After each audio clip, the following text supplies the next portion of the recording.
The first modern tank. Tank development went at the same pace as Great Britain for France. In 1915, when Little Willie had already passed all its tests, so the French had their own tank, similar to a Little Willie in itself, called the Schneider CA1. This machine was first suggested and conceived by Eugene Berlin, chief engineer of Schneider and the whole tractor, Cassin, and designed by Colonel Einstein, which is known as the French father of the tanks, between May and September 1915. It had to overcome many problems. It was the first engaged in mass during General Nivelle's offensive of April 1917 at Berry-au-Bac.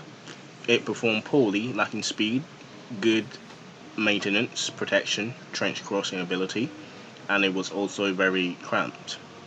This painful experience made Einstein and other tank enthusiasts in France to think different, both tactically and technically, and this ultimately led up to the development of the Renault FT, a pioneer vehicle whose basis features are still found in many modern tank builds today. So the idea and concept behind the FT was actually a factory code. It didn't actually have meaning. It was just FT, like when you stamp something, FT0112, FT01123. So it really had no meaning, but people have thought about the F and T, and scholars and professors have thought that the FT will stand for Faible Tonnage, which is French for low tonnage, or Fracisor de Transis, which is trench crosser. I kind of butchers Francis de Trencheur. The Renault FT was also called FT17, although this specific naming was never acknowledged by Renault and any official workers on the project.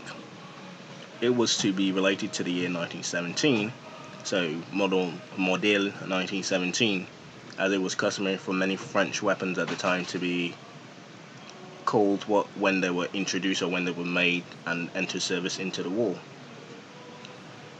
or any war for that matter, honestly. So it began with the concept of being a personal project of Louis Renault, a famous car maker. He sought the ideal weight to ratio proportions of many agile and fast tanks like the Schneider CA1 with a heavy built like the Saint-Chamond, but it was also cheaper and an easier model to produce. It all started with a meeting between Colonel Einstein and him at the Hotel Carriage in Paris. Until then, Louis Renault declined any involvement in tank production, claiming his lack of experience with tracked vehicles and other commitments. However, as an engineer, he was taken up by the challenge, of course, and after the meeting, started a practical study for a light vehicle, easy to manufacture, with a reduced and unskilled workforce. Factories have been depleted en masse due to conscription and enlisting, so mostly women and maybe older men that couldn't enlist would have to know how to be in a factory working to produce tanks and other war materials. So the core idea was for Einstein himself, instead of a cumbersome armored box, he imagined an immense fleet of cheap Bs, 5 or 6 light tanks apiece, compared to one single Chamon tank. Fast, light, narrow, they could be their sheer numbers to overwhelm the enemy. Defense, hence the swarm of light tanks concept. Knowing that the administrative and the industrial roadblocks before him, he approached one of the most prominent French industrials of all time. He had imagined a tank with a power-to-weight ratio good enough to overcome trenches and shell craters, and a fully rotating turret to take full advantage of a single weapon, either a gun, which is the 37mm cannon, or a machine gun. A fully rotating turret wasn't exactly new.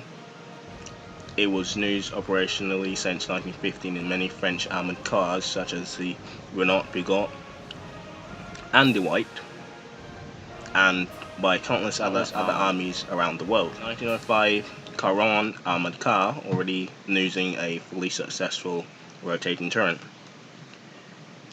So the concept of a rotating tank or rotating turret wasn't new. Even ships had rotating turrets, but to have one on a vehicle like a tank was the Renault prototype include a rotating turret, of course, a concept already tested by the Little Rally, a rear engine configuration, a front driver with a turret operator and commander, which was also to be the commander. It was only 2 people at a time, right behind them. Compared to the short and narrow hull, the modified hull chassis was big enough to allow sufficient grip onto any ground. To manage large trench crossing, a rail tail was mounted on the back of the tank, with facilities balanced and hanging instead of a mobile fortress or landing cruisers. The Renault FT seemed lightly armored, but the turret made it versatile and effective in most circumstances. Renault talented engineers, Randolph and Messier, designed a narrow riveting box, slightly more than an average shoulder width, with flat sides, pointed nose and a sloped rear. All available internal space was used, with almost no room to spare. The engine was located in the rear and separated from the fighting components by a firewall. A driver sat in the front, his feet acting like the brakes and releasing clutch pedals between the lines. The commander stood just behind him. At first, a standing position was only meant for short-term offensive, but with time, a ladder strap was fixed on both sides to improve for an improvised sitting. However, the commander still had to stand up to use his narrow cupola and to command the driver and the gunner. So this was really not only a modern tank, but the modern tank crew setup as well. So you can see the commander, there's a gunner, and there's a driver. So the crew accessed the tank through a front, through 2 doors and a hatch, and a collapsible up vision where the driver could see at the bottom of the tank, where the driver could see out of. The commander could actually exit through a rear turret hatch, a feature which would become mainstream in French tanks and a bit of other tanks like light cruiser tanks and stuff like that. The driver also had a third vision slot, one in the collapsible panel and 2 at the sides of the tank. The Renault 4-cylinder air-cooled petrol engine had actually started enough by a rear crank and an internal crank. It was handily reachable from above, protected by a large hood. A petrol tank was installed after the turret and before the engine, high for gravity and well protected except from above. A steel chain was also suspended at the rear tail in order to be used to tow across vehicles or tow across large metal boxes, even tear up barbed wire as it goes along, like the Mark V tanks. And it also had some shovels, pickaxes, sappers and other tools to do additional trench clearing and fuel tank duties. So it had a bit of gadgets on the sides and inside the tank as well. So there was actually no means of communication because it's still 1914 to 1918, well 17 to 18. So communicating was very hard, especially with a huge engine at literally behind you. So they would do a kicking code. 1 kick would be shoot, 2 kicks would be probably drive forward, 3 reverse, 1 kick to the left side would mean look left, 1 kick to the right. So it was kind of that code, because before the FM radio was small enough to be in Panzer tanks. That's why, even though the Germans were kind of outnumbered at the start of the war, they did have their FM radios, so they could communicate better and actually be more efficient. And this is not just in one tank, this is like a whole company of tanks, a whole platoon of tanks, a whole armored division, sorry. So of course the armament was a 37mm short-barreled velocity gun. It also did flat cannons. It also did the American 75mm, had a Hotchkiss or any other heavy machine gun that the French could have just put in the turret, just in case the 37 was not really unreliable, but not necessary.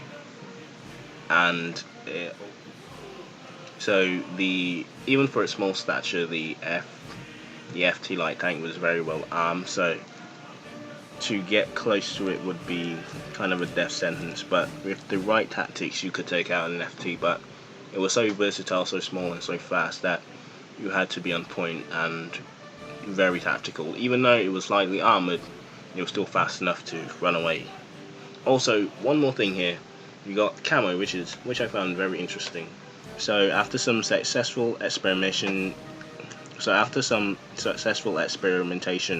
with field artillery, French tanks were painted in some synthetic patterns comprising between 3 and 7 different colors, sometimes separated by black stripes known as tiger patterns. They also intended to blend the vehicle in with the background, so obviously you have woodland, probably desert, and even though despite its shape it could blend in if it was in some trees with, let's say, jungle camo or army camo, the one that everyone uses today, you couldn't really see it if it didn't really move, and you could probably put some shrubs on it. Every tank had to go through this camouflage, especially if there was like a wait and pray tactic, especially if they knew they were coming. And also the whole dazzle thing with World War I, where patterns were to be they were kind of offset the enemy by the fact that it's a dazzle camo. So like they thought that, you know how a zebra in the wilderness would offset a predator like, say, a lion, because of its stripe pattern, so the lion would get confused. I don't know which is the head from the back and all this thing. So the commanders and other army officials thought that, hey, if Animal Nature could do it, why can't we do it on our machines? So that's why you see zebra painted, the dreadnoughts and blimps, and even to a degree some tanks, especially interwar and with the whole camouflage thing, really get a real good camouflage in, painted in like really like a hot pink or neon green, but it was something to make it unique a bit, a bit around draw, put some trees, some shrubs on it, and kind of make it yours in a sense, even though the crew could actually paint it sometimes and actually make it a bit of theirs, like the 100 Death tank or something like that. So camouflage was mostly to protect the tanks, because especially it's very small and very vulnerable and very lightly armored. Even though it could probably take out a lot of infantry, it's still very vulnerable. And also, we all know that the FT actually served up into World War II, even being used in some blitzkriegs by the Germans, because the FT is the most famous, well-produced and most known tank in the world. So Japan got its hands on it, Italy got its hands on it. Well, I can't really say Italy. Some countries were given a contract to make a national duplicate. So for instance, if a nation, an allied nation, couldn't transfer, let's say, 1,000 FT tanks to Italy, because most Italian warfare was in the mountains, of course, so they would give them a contract and say that you could make the FT under a Lend-Lease kind of policy, and the Italians would make their own version of the FT with the core FT tank design, but maybe take out the 35mm, because the avalanches would go off if you shot a 35mm gun in the mountains. Even though a tank couldn't really get up in the mountains itself, they could make a flat cannon for it and use that. The Japanese also got their hands on it, modified it a bit as well for their terrain and their style of warfare. The Greeks, the Turks, mostly a lot of European nations, Yugoslavia, especially the new ones that were created after World War I, Yugoslavia, Poland, Lithuania, Estonia, Latvia, even though they got into the Soviet sphere of influence just like 10 years after World War I, Finland, Soviet Union, I think I said that already, but even Britain had a few FT light tanks at their disposal as well. And even as far as Brazil, of course, you got the American version. I already said the 75mm gun was the American version, so of course America got some as well, which actually influenced the Stuart tanks, not in really design, but what the light scouter tank was really meant to be. Lightly armored, had a sufficient gun, and a machine gun just in case.